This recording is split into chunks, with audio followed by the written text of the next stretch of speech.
Сәлеметсіңдер ме, құрметті оқушылар? Математика еліне қош келдіңдер. Біз бүгінгі тақырыпты өтпес бұрын бірнеше жұмбақ шешіп көрейік. Үш тілі бар, тықылдаған үні бар. Ол не балалар? Үш тілі бар, тықылдаған үні бар. Дұрыс. Жауабы сағат. Артық кепті теңестірер, дәнді де өзі жемес бірер. Артық кемді теңестірер, дәнді де өзі жемес бірер. Жауабы таразы. Тамаша. Жұқа тақтай бөлшегі ұзындықтың өлшемі. Шешуі сызғыш. Қалай ойлайсыңдар балалар? Бұл құралдар не үшін қажет? Дұрыс айтасыңдар. Сағат уақытты, таразы дүкендегі жеміс жидекті өлшеуді, ал сызғыш ұзындықты өлшеу үшін қажет. Дұрыс айтасыңдар. Бұлар өлшеуіш құралдары. Бүгін біз шәкіл ұғыммен танысып, оны есептеуге қолдануға дағдыланамыз балалар. Өлшеу құралдары, яғни бүгінгі біздің өтетін тақырыбымыз өлшеу құралдары. Сабақтың мақсаты әртүрлі өлшеу аспаптары шәкілдерін бір-бірінен ажырату және шамалардың сәйкес мәндерін анықтау. Өлшеу құралдары біздің дәуірге дейін бірнеше мың жыл бұрын пайда болды. Ол үшін түрлі тақтайшалар, құм сағаттары, қиыршық тастар пайдаланатын болған. Ал қазіргі дамыған заманда олар түбегейлі өзгеріске ұшырады. Сызғыш сантиметрлік лента заттардың ұзындығын өлшейтін құрал. Таразы дененің, заттың массасын анықтайтын құрал. Сағат уақыт мезгілін анықтайды.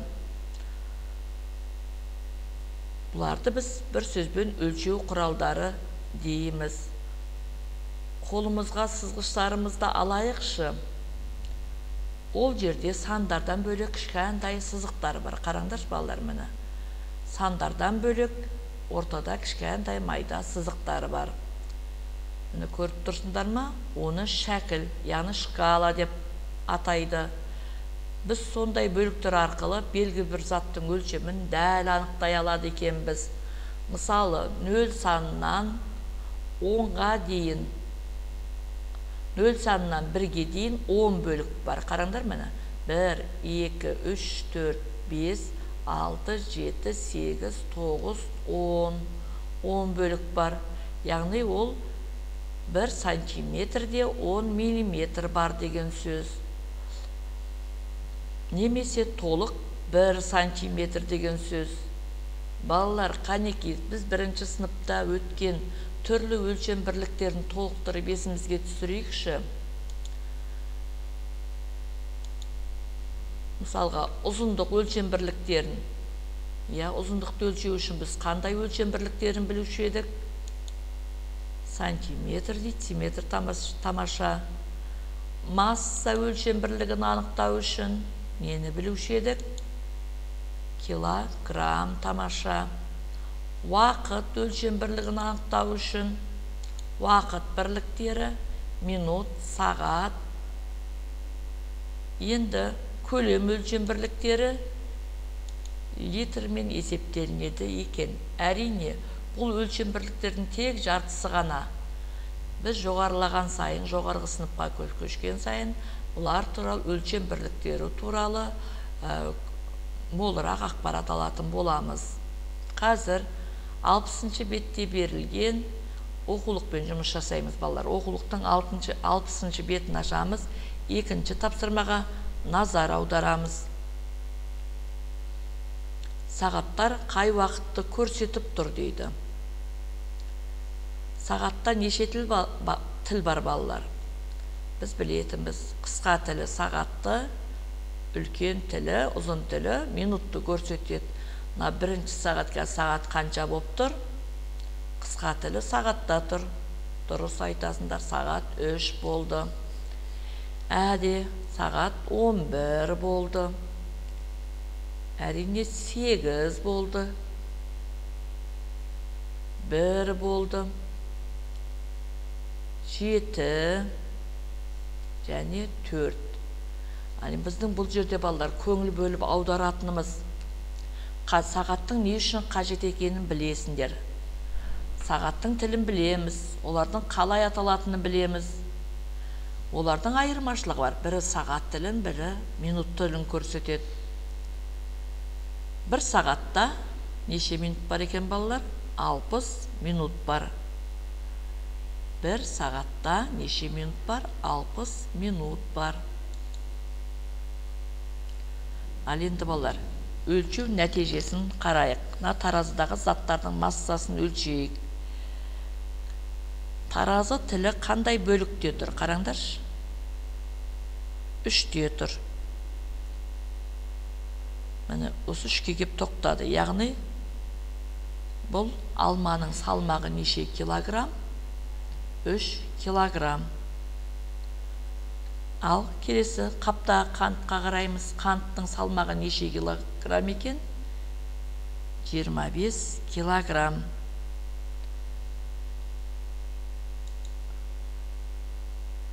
Балалар, дәптерімізді ашамыз. Бүгін дәптермен жұмыс жасаймыз. Әлия мен сырымның салмағы 5-ші тапсырма. Әлия мен сырымның салмағы Санжар мен Маржанның салмағы қанша болса, сонша тартады. Санжардың салмағы қанша, ең ауыры кім? Қана анықтап алайық. Әлияның салмағы қанша? 34. Сырымның салмағы 43 килограмм екен. Ал Санжардың салмағы мен Маржанның салмағы қанша болса, Санжардың салмағы сонша болады екен. Ең ауыры кім дейді? Дәл қазір анықтауда бізде ең үлкен ауыр салмақты сырым болып тұр. Одан кейін Маржан, одан кейін Әлия. Енді Санжардың салмағын қалай анықтаймыз? Әлияның салмағы Әлия 34, сырым 43. Санжардың салмағы белгісіз. Маржан 36. Ол үшін бірінші не істейміз? Яғни 36-4-ке 43-ті қосамыз. Неше? 77 килограмм. Енді не істейміз Санжардың салмағын тауу үшін? Бірдей дейді. Яғни бұл жерде Санжар мен Маржанның салмағы қанша болды? 77 килограмм. Енді не істейміз? 77-ден 36-ны азайтамыз. Санжардың салмағы неше килограмм? 41 килограмм. Тамаша. Өрнек түрінде жазсақ, бұлай болады екен, я? Жауабы Санжар 41 килограмм. Ең ауыры кім болды балдар бізде? Сырым болып қала берді. Ал ең жеңілі ше? Әрине Әлия.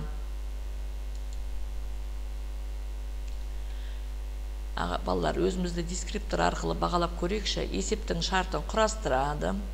Әлия мен сырымның салмағын анықтайды. Санжардың салмағын табады. Есепке өрнек құрастырады. Ең ауыр салмақты анықтайды. Есептің жауабын жазады. Балалар, бүгінгі күнге қаншалықты өзіміз сабақты меңгердік? Жақсы меңгерсек плюс, ал енді әлі түсінбеген жерлеріміз болса минус таңбасын қоямыз. Әртүрлі өлшеу аспаптары шәкілдерін бір-бірінен ажыратады және шамалардың сәйкес мәндерін анықтайды. Өлшеу құралдарын пайдаланады, шәкілде көрсетілген шамалардың мәнін орынды қолданады. Шамаларды пайдаланып есептер құрастырады. Балалар, үй тапсырмасы, шығармашылық тапсырма үйде қатыр қағаздан сызғыш пен сағат жасаймыз.